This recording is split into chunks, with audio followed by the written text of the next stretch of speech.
আগামী 24শে ডিসেম্বর কলকাতা ব্রিগেডে গীতা পাঠের আসরে উপস্থিত থাকতে পারবেন না প্রধানমন্ত্রী নরেন্দ্র মোদী। সে কথা জানার পরে গীতা পাঠের আসরকে আরও জমজমাট করে তুলতে উত্তরে শুরু হলো 7 দিনের গীতা পাঠের আসর। সেই ছবি লক্ষ্য করা গেল জলপাইগুড়ি শহরের রেসকোর্স পাড়ায়। এখানে প্রথম বসেছে শ্রীমদ্ ভগবত গীতা পাঠের আসর। পাহাড় সহ উত্তরবঙ্গের বিভিন্ন স্থান থেকে বিশেষ ব্রাহ্মণের দল উপস্থিত হয়েছেন ওই গীতা পুরাণ পাঠের অনুষ্ঠানে। তবে এদিনের ওই অনুষ্ঠানের শুরুতে পবিত্র কলস যাত্রার আয়োজন করেছিল উদ্যোক্তারা। আর এদিন সকাল থেকেই শুরু হয়েছে গীতা পাঠ। রাজ্য রাজনীতি যখন কলকাতার গীতা পাঠের আসরে নরেন্দ্র মোদীর অনুপস্থিতি নিয়ে উত্তাল, সে সময় শীতের আমেজ গায়ে মেখে উত্তরের জলপাইগুড়ির মহিলা মণ্ডলী শামিয়ানার নিচে খড় বিছানো জমির ওপর বসে এক মনে মঞ্চে উপস্থিত হয়ে বিশিষ্ট ব্রাহ্মণ পণ্ডিতরা গীতা পাঠ করছেন এবং সেখানে আসা মানুষজন তা মন দিয়ে শুনছেন।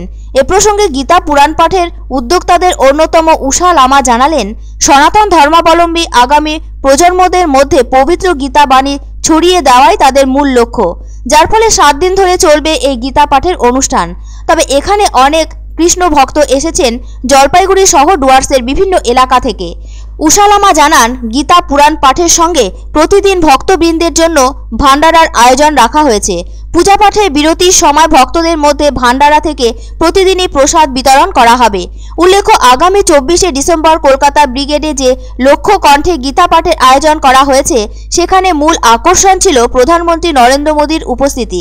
শেষ মুহূর্তে ওই অনুষ্ঠানে তার আসার কর্মসূচি বাতিল হয়ে যায়।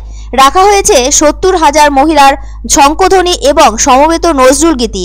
তবে এই অনুষ্ঠানে আসার কথা আগেই প্রধানমন্ত্রী জানিয়ে দিয়েছিলেন উদ্যোক্তাদের কাছে, কিন্তু শেষ পর্যন্ত অনিবার্য কারণবশত সেটা বাতিল হয়ে যায়।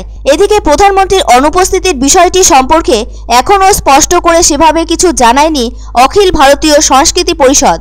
তবে বিজেপির রাজ্য সভাপতি সুকান্ত মজুমদার প্রধানমন্ত্রীর সফর বাতিলের ব্যাপারে নিশ্চয়তা দিয়েছেন বলে জানা গিয়েছে। অবশ্য নির্দিষ্ট নিয়ম মেনে নির্ধারিত দিনে গীতা পাঠের আসর অনুষ্ঠিত হবে। এদিকে প্রধানমন্ত্রীর আসার জন্য পর্যাপ্ত নিরাপত্তা বেষ্টনীর আয়োজন করেছিল কলকাতা পুলিশ, আর তাই প্রধানমন্ত্রীর নিয়মে মঞ্চ বাঁধার কাজও শুরুও করে দেওয়া হয়েছিল। তবে এমনিতেই কয়েক লাখ মানুষ ওই অনুষ্ঠানে উপস্থিত থাকবেন বলে জানানো হয়েছে। এদিকে প্রধানমন্ত্রী না আসায় গীতা পাঠের আসর আকর্ষণ হারাবে বলে অনেকের অভিমত। ওই দিন অবশ্য অনুষ্ঠানে উপস্থিত থাকার জন্য মুখ্যমন্ত্রী সহ রাজ্যের একাধিক মন্ত্রী ও সাংসদদের আমন্ত্রণ জানানো হয়েছে। মুখ্যমন্ত্রী মমতা বন্দ্যোপাধ্যায় ওই অনুষ্ঠানে উপস্থিত থাকবেন কিনা সে ব্যাপারে নিশ্চিত করে কিছু জানানো হয়নি। এদিকে জলপাইগুড়ি শহরে 7 দিনের জন্য গীতা পাঠের আসর শুরু হয়েছে শীতের আমেজের মধ্যে। এটা চলবে আমাদের আজকে থেকে শুরু, এটা আমাদের 7 দিন যাবত চলবে। 26শে ডিসেম্বর আমাদের এই পুরাণটি শেষ হবে। আমাদের মানে এই পাড়াতে হোক, এই পাশের পাড়াতে হোক, যারা যারা আমাদের এই পুরাণে এসে অংশগ্রহণ করবে, সকলের মঙ্গল যেন হয়। শুধু আমাদের জন্য নয়, এই পুরাণটা সকলের গ্রামবাসীর জন্যই আমাদের এই পুরাণটা করা হয়েছে।